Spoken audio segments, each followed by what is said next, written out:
Assalamualaikum warahmatullahi wabarakatuh. Perkenalkan, nama saya Inge Wahyu Andinda, NIM 2030205130 dari Prodi Pendidikan Bahasa Inggris, Universitas Islam Negeri Raden Fatah, Palembang. Di sini saya akan membahas tentang dampak kebudayaan asing di Indonesia. Budaya atau kebudayaan berasal dari bahasa Sanskerta, yaitu budaya, yang merupakan bentuk jamak dari budi. Diartikan sebagai hal-hal yang berkaitan dengan budi dan akal manusia. Dalam bahasa Inggris, kebudayaan disebut culture, berasal dari kata Latin coller, yang mana artinya adalah mengolah atau mengerjakan. Bisa diartikan juga sebagai mengolah tanah atau bertani. Kata culture juga kadang diterjemahkan sebagai kultur dalam bahasa Indonesia. Budaya terbentuk dari banyak unsur yang rumit, termasuk sistem agama dan politik, adat istiadat, bahasa, perkakas, pakaian, bangunan, dan karya seni. Bahasa, sebagaimana dengan budaya, merupakan bagian tak terpisahkan dari diri manusia, sehingga banyak orang cenderung menganggapnya diwariskan secara genetis. Pengertian mengenai kebudayaan adalah sesuatu yang akan memengaruhi tingkat pengetahuan dan meliputi sistem ide atau gagasan yang terdapat dalam pikiran manusia.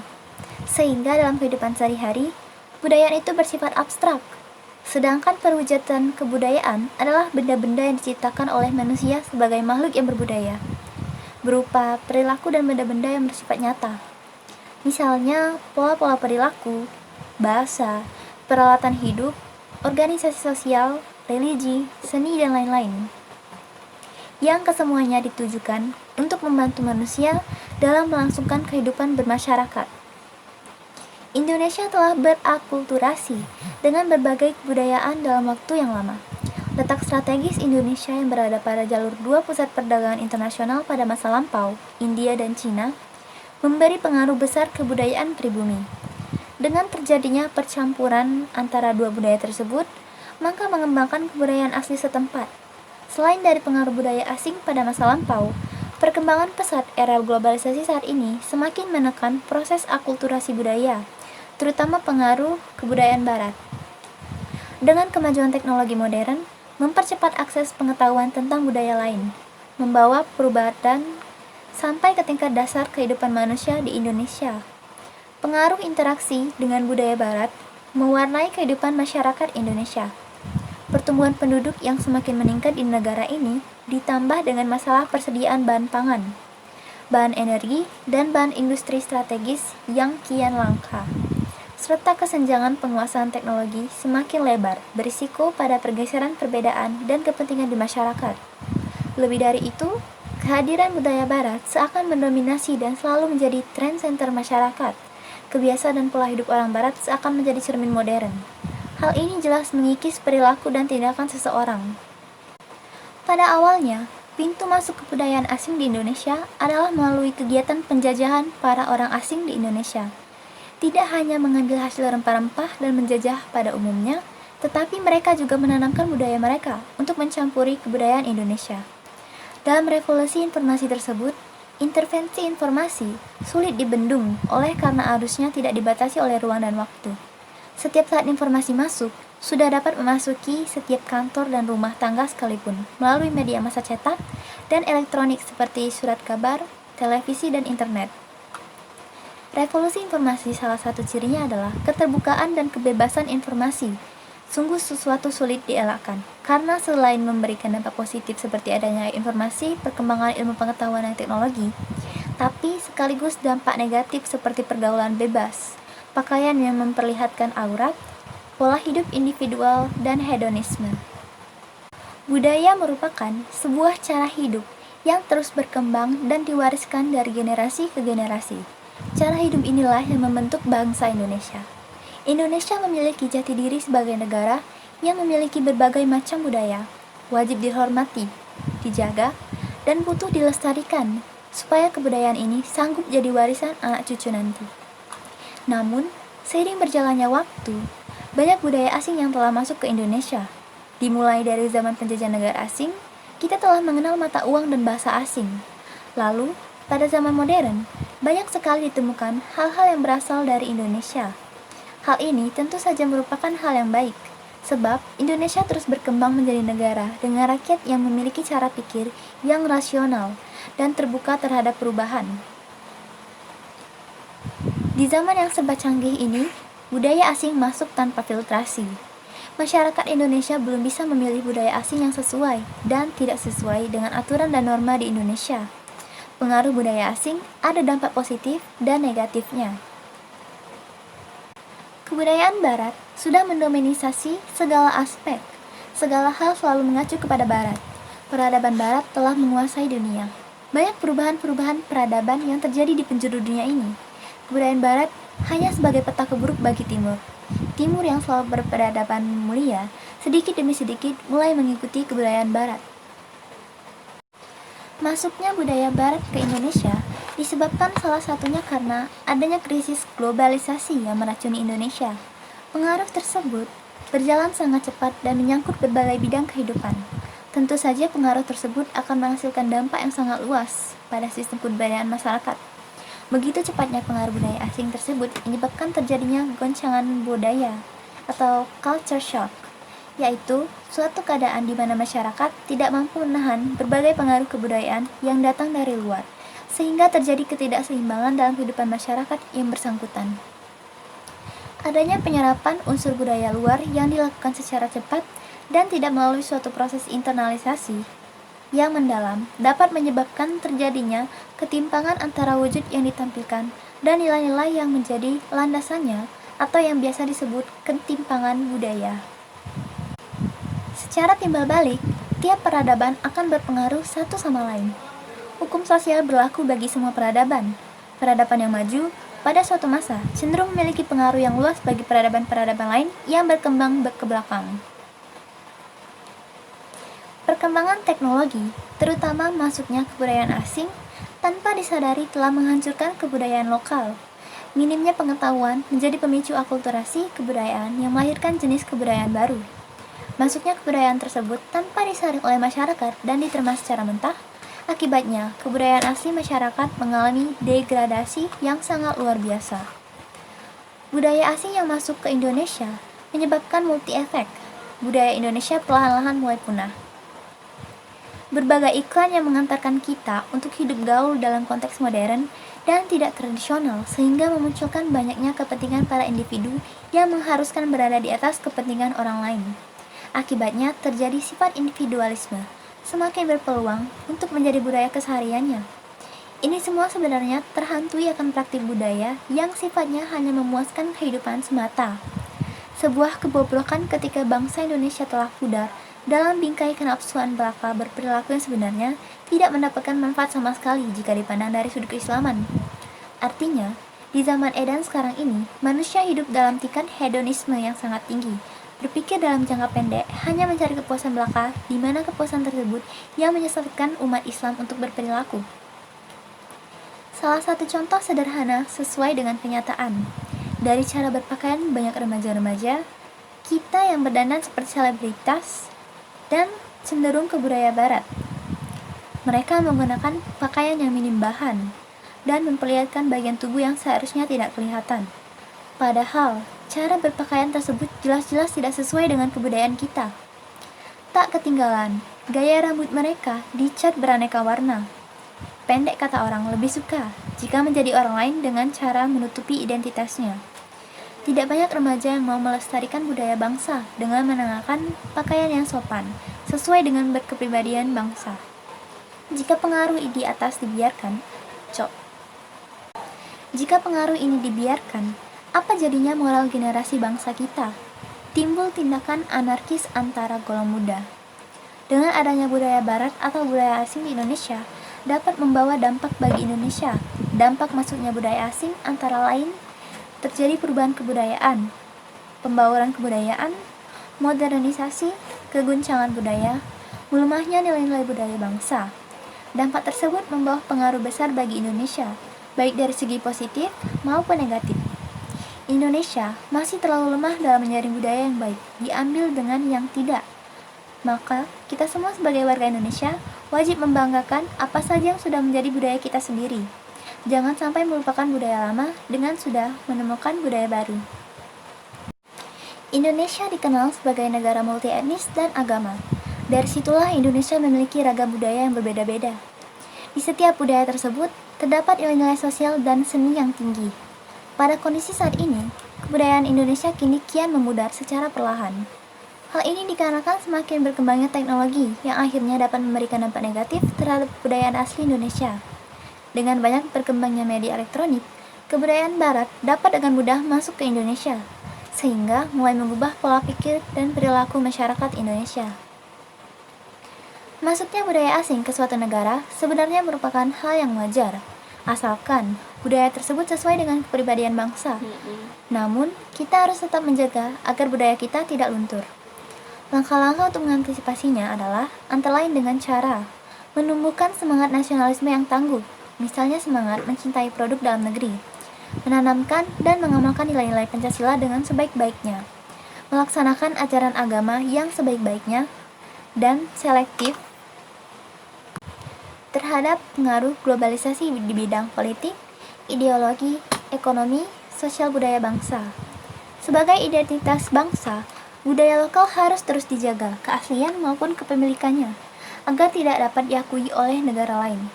Walaupun demikian, tidak menutup kemungkinan budaya asing masuk, asalkan sesuai dengan kepribadian negara, karena suatu negara juga membutuhkan input-input dari negara lain yang akan berpengaruh terhadap perkembangan di negaranya. Sebelum kerangka nasional dibentuk, daerah-daerah di Indonesia mengalami sejarah politik dan ekonomi yang terpisah. Keadaan yang masih terlihat dalam dinamika daerah saat ini, semuanya nasional, Bhinneka Tunggal Ika, kesatuan dalam keragaman, mengacu pada komposisi beragam negara ini. Moto ini juga menunjukkan bahwa biarpun masyarakat multikultural, ada perasaan kesatuan sejati di pikiran dan hati masyarakat Indonesia. Dampak positif yang dibawa dari budaya asing antara lain: 1.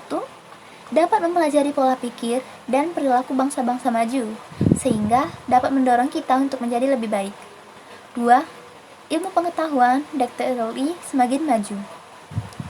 3. Kemudahan untuk memperkenalkan budaya negara kita sendiri di luar negeri.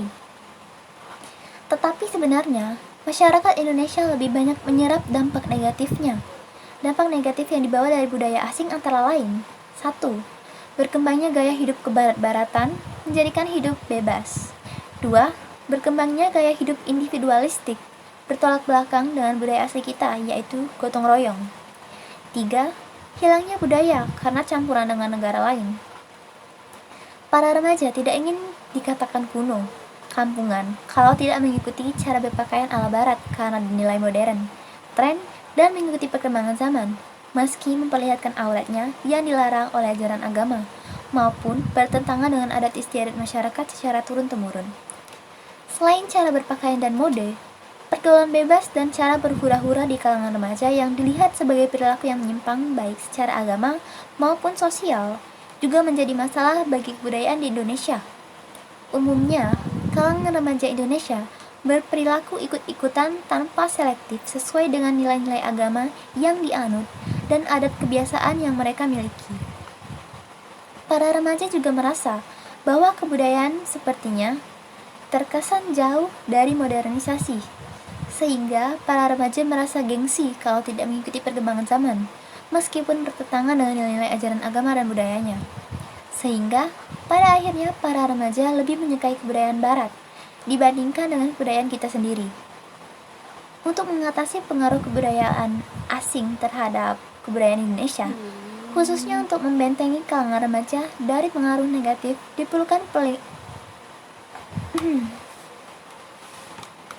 Untuk mengatasi pengaruh kebudayaan asing terhadap kebudayaan Indonesia, khususnya untuk membentengi kalangan remaja dari pengaruh negatif, diperlukan pelibatan semua pihak, terutama pemerintah dan tokoh-tokoh masyarakat seperti para ulama budayawan, serta keterlibatan orang tua di rumah.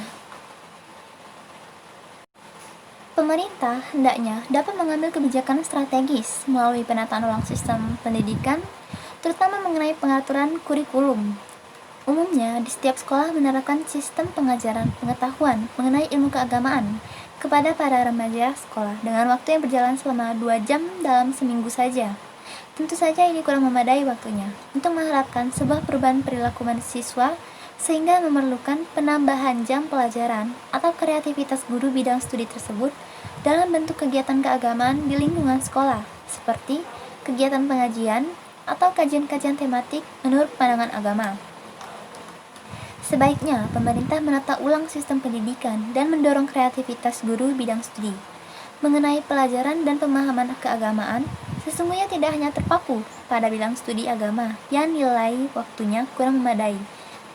Tetapi, setiap guru mata pelajaran umum juga dapat memasukkan nilai-nilai agama ketika mengajar di hadapan siswanya. Misalnya, mata pelajaran geografi, guru dapat menjelaskan kekuasaan Tuhan menciptakan langit dan bumi, sejarah perjuangan nasional yang dipelopori atau dipimpin oleh ulama atau pejuang Islam seperti Pangeran Diponegoro, Sultan Hasanuddin, dan lainnya. Tokoh-tokoh pejuang tersebut sekaligus merupakan bentuk perlawanan terhadap penjajahan negara asing yang ingin menguasai wilayah dan sumber daya ekonomi Indonesia, juga sekaligus menyebarkan kebudayaannya. Peranan para ulama dan budayawan melalui program kerja organisasi keagamaan dan sanggar-sanggar budaya sangat strategis untuk menangkal masuknya budaya asing dalam masyarakat, khususnya kalangan generasi muda. Keterlibatan para tokoh agama dan budaya melalui program kerja organisasi keagamaan seperti Nahdlatul Ulama, Muhammadiyah, dan yang lainnya dapat diarahkan pada pembinaan remaja agar memiliki ketahanan budaya yang berbasis agama. Begitu juga peranan para budayawan dan seniman melalui organisasi atau sanggar seni dapat merancang program kerja yang diminati oleh kalangan remaja, sehingga mereka tidak tertarik dengan budaya hura-hura yang datang dari budaya asing.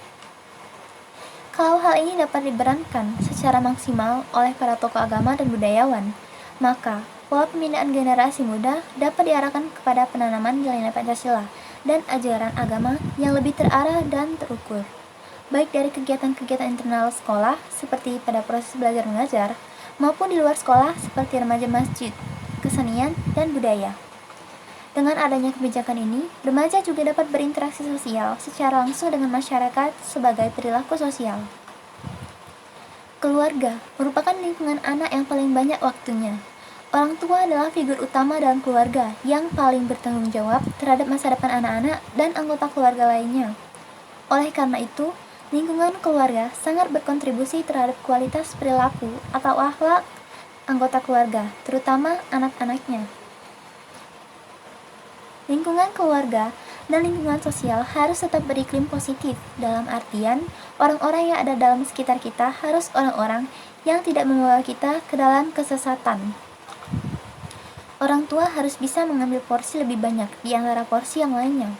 Peran orang tua sangat amat dibutuhkan. Selain mengawasi anak-anak dan dengan siapa dia bergaul, tetapi sesekali orang tua harus turun langsung mengawasi anak-anaknya, agar jangan sampai anak-anaknya bisa salah gaul. Pada masyarakat modern, seorang remaja sangat tergantung pada cara orang tua atau keluarga mendidiknya. Melalui interaksi dalam keluarga, remaja akan mempelajari pola perilaku, sikap, keyakinan, dan cita-cita dan nilai dalam keluarga dan masyarakat. Apa jadinya jika budaya asli Indonesia tersingkirkan? Jelas bangsa kita ini akan kehilangan jati dirinya. Untuk apa para leluhur mewariskan budaya-budaya tersebut kepada kita jika pada akhirnya bangsa Indonesia akan menjadi sama dengan negara-negara lain? Oleh karena itu, kita tidak boleh membiarkan hal ini terjadi. Berikut ini adalah berbagai cara mempertahankan kebudayaan kita agar tidak terpengaruh oleh budaya asing yang bersifat negatif. 1. Teliti dan kritis, artinya mampu mengetahui apa saja pengaruh dari budaya asing dan apa saja yang harus kita pelajari dari budaya asing tersebut. 2. Memperluas pengetahuan. Sebelum budaya asing masuk, sebaiknya sebagai bangsa Indonesia, kita dapat mengetahui tentang beberapa inovasi yang masuk dengan lebih jelas dan rinci. Kita harus mengetahui apa saja kegunaan hal tersebut. Budaya asing yang masuk terkadang juga tidak sesuai dengan norma yang berlaku di Indonesia. Contohnya, apabila kita melihat beberapa film dari luar yang memakai gaya hidup bebas dan diterapkan di sini, maka dapat melanggar beberapa norma yang berlaku di Indonesia, terutama norma kesopanan. Zaman modern sekarang ini sangat penuh dengan tantangan berbentuk kuatnya budaya asing dari luar dan juga persaingan yang tinggi. Jika kita bisa menghadapi kuatnya budaya asing yang masuk ke Indonesia, maka itu berarti kita sanggup untuk menghadapi era globalisasi. Pengaruh budaya luar yang buruk seperti sikap materialistis, individualisme, penyalahgunaan teknologi, gaya hidup bebas, dan juga konsumtif tidaklah sesuai dengan agama dan pribadi bangsa, sehingga kita harus bisa membentengi diri sendiri, yaitu dapat mengetahui mana yang positif dan mana yang negatif, serta hanya menyerap sisi positifnya saja. Berdasarkan penjelasan tersebut, dapat diambil kesimpulan bahwa pengaruh-pengaruh kebudayaan asing turut dalam perkembangan budaya Indonesia, khususnya terhadap kehidupan, kebudayaan dan alam pikiran di kalangan remaja yang dapat merusak ekosistem generasi muda ke depannya. Sebagai generasi muda, hendaknya dapat berperilaku yang selektif terhadap pengaruh globalisasi sesuai dengan nilai agama yang dianut dan adat kebiasaan di negerinya, serta menanamkan nilai-nilai Pancasila dan melaksanakan ajaran agama dengan sebaik-baiknya. Dan juga jangan lupa memiliki semangat nasionalisme yang tangguh, seperti mencintai produk dalam negeri. Demikian pembahasan saya tentang dampak kebudayaan asing di Indonesia. Terima kasih atas waktu dan perhatiannya. Mohon maaf bila saya ada salah kata. Kepada Tuhan saya mohon ampun. Wabillahi taufiq wal hidayah. Wassalamualaikum warahmatullahi wabarakatuh.